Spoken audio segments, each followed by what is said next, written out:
I don't know about you guys out there, but I'm tired of hauling big amps to my weekly practices.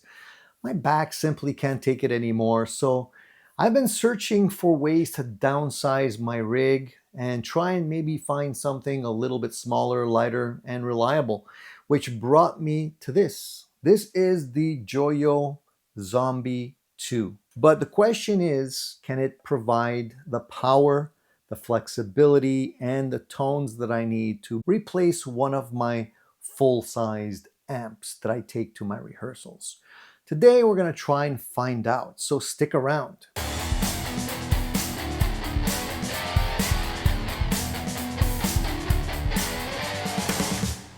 I've got to say that I completely missed the memo on this tiny amp. Till now, I was more than happy with the amps that I already owned, so I didn't really need something small. Till I started to have back issues, right? And now I've decided that it may be time to downsize.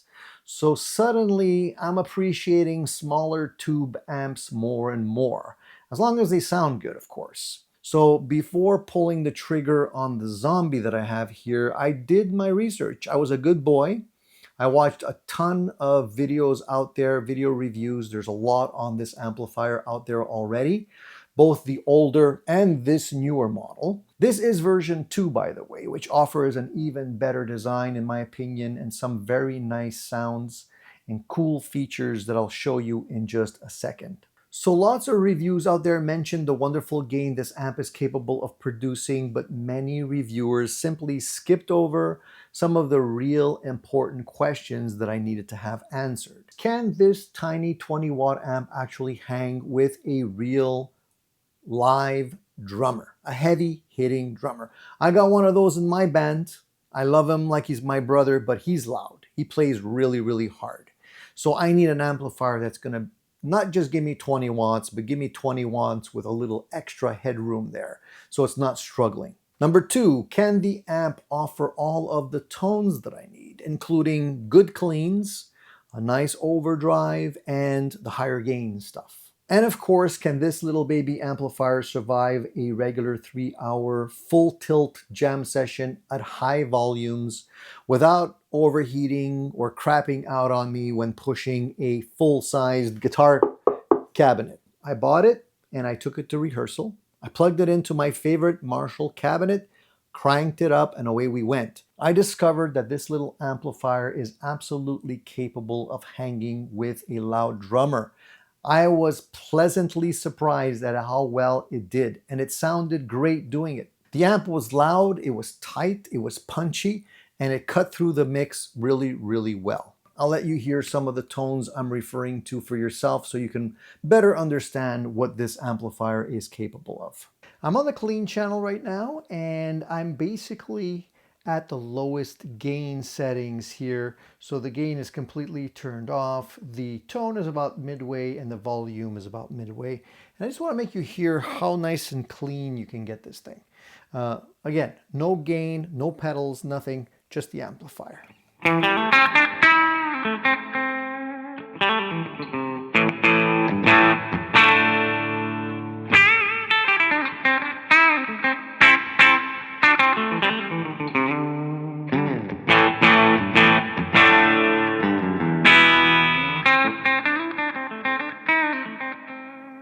So this is a really nice clean sound, and if you use pedals with this level of clean, you can get a lot of nice overdrive sounds. Now if we pump up the gain just a little bit, you can start hearing like edge of breakup. A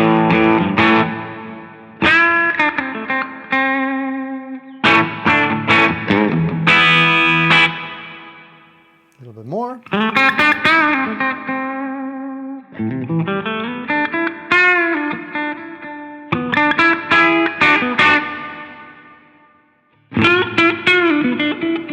Play with your pickup selector.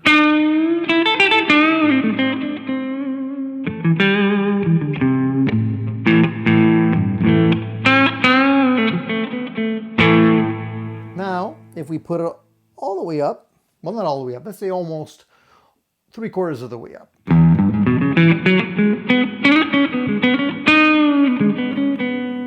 nice and clean.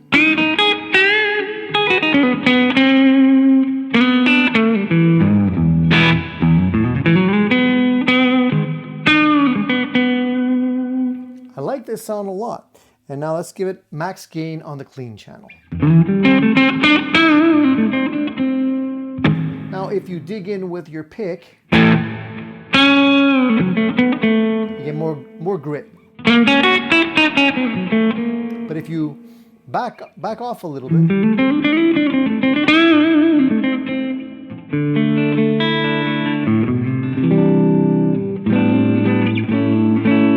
you still get a really nice clean.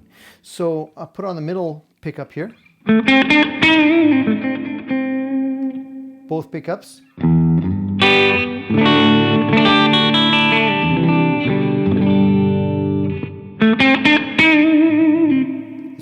I want you to hear that edge of breakup when you dig in.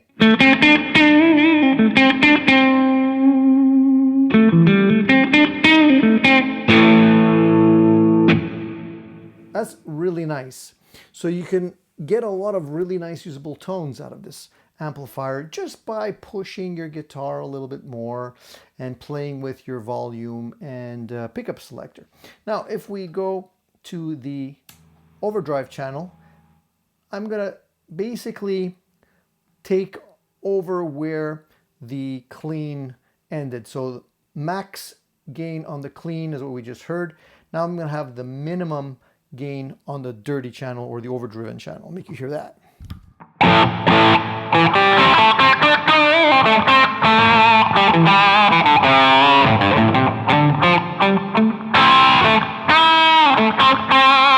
So you'll notice when you have the overdrive off, basically at the minimum, it sounds like a little bit of a cocked wah, which is not great. So I don't usually use it at that amount of gain. I just pump it up a little bit, and usually just at about a quarter, maybe just a little bit less than that, and then you get something like this.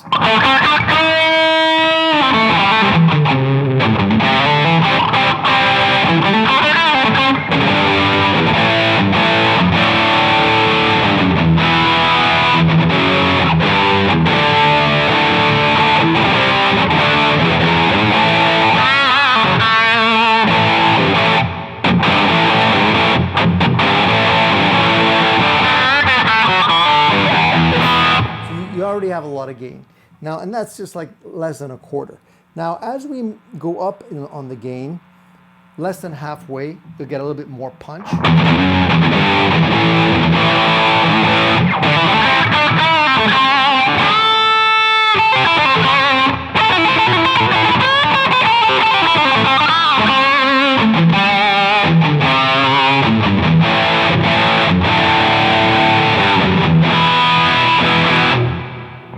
And as we go further, it just gets a little bit more saturated, but you don't get that much more gain.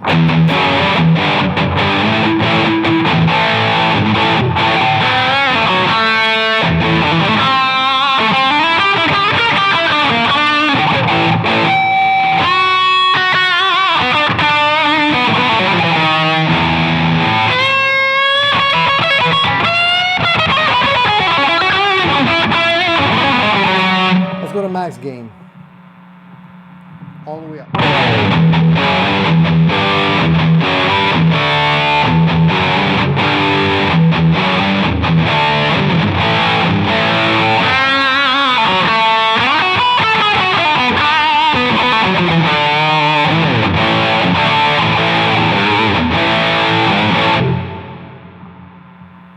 Go back to the clean.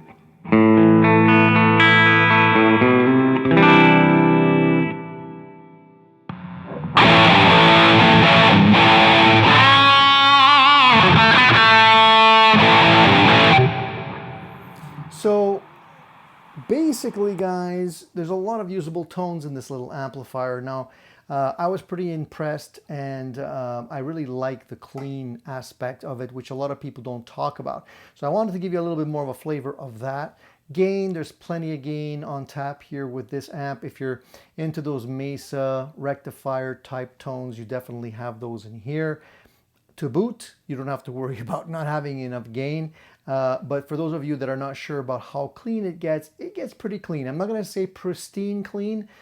Edge of breakup for sure, very nice. If you push it with an overdrive pedal or a boost pedal, you can get a wide variety of pretty nice usable clean tones. In all honesty, I thought the Joyo amp would fall short somewhere along the line, and I'd find one or more reasons not to like it.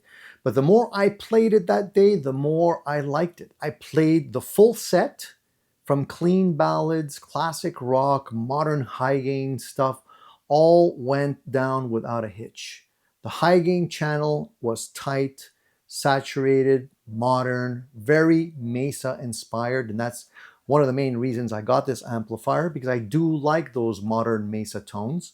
So the palm mutings came through, I felt the thump, you actually felt it. The riffs sliced through the mix and were easily heard, and the chords stayed impressively focused. So after getting about 4 or 5 songs into the rehearsal, I really just forgot about the size of the amp. It just sounded and played really, really well. Okay, I want to talk a little bit about what Joyo got right with this amplifier. I think they actually nailed a lot of things, because they checked off most of the core wish list items that I look for when selecting an amplifier. So for me, the dual channel clean dirty functionality here is a game changer. And if you have the older version, you probably are going to want to upgrade to this one. You have your clean independent from your overdrive, and it's foot switchable with a solid full-sized metal foot switch that is honestly made better than some that I've seen on more expensive amplifiers. I'm not going to name names. So I'm really happy that Joyo did not skimp out on that, because nobody wants a plastic foot switch that's going to fall apart. So dual channel, big thumbs up from me. Independent controls for each channel. Now you do only have one knob for your tone, no independent bass, treble, and mids. But I was a little worried about that, but after using it, I discovered that it works surprisingly well. It's got a very usable sweep, and you're able to quickly dial in the tone that you're looking for. Not to mention the knobs all feel really top notch. Now the effects loop in the back, perfect for reverb, delay, modulation, love it. If it didn't have an effects loop, I would skip right over this amplifier. They even went as far as to put in a headphones port here, so you can actually plug in your headphones and practice silently.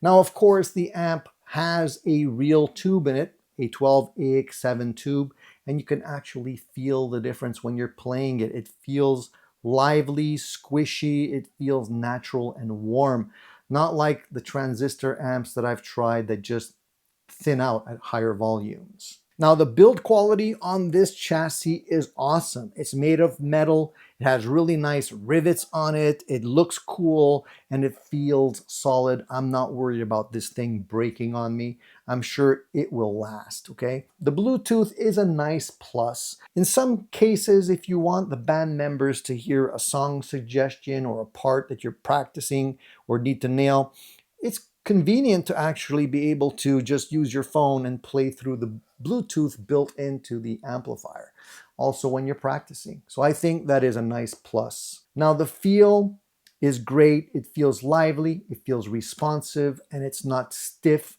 it's not thin like a lot of the smaller transistor amps out there. The 12AX7 tube actually does make a difference. It chugs, it stays tight, the dynamics come through, and the overall feel is surprisingly satisfying. So I hate to admit it, guys, but I think my wife was right. After years of telling me it's not the size that matters, the Zombie 2 actually proves she was right all along. Hey, if you like this review, don't forget to subscribe to the channel. There'll be more to come, and I hope I answered some of your questions and made your buying decision just a little bit more clear.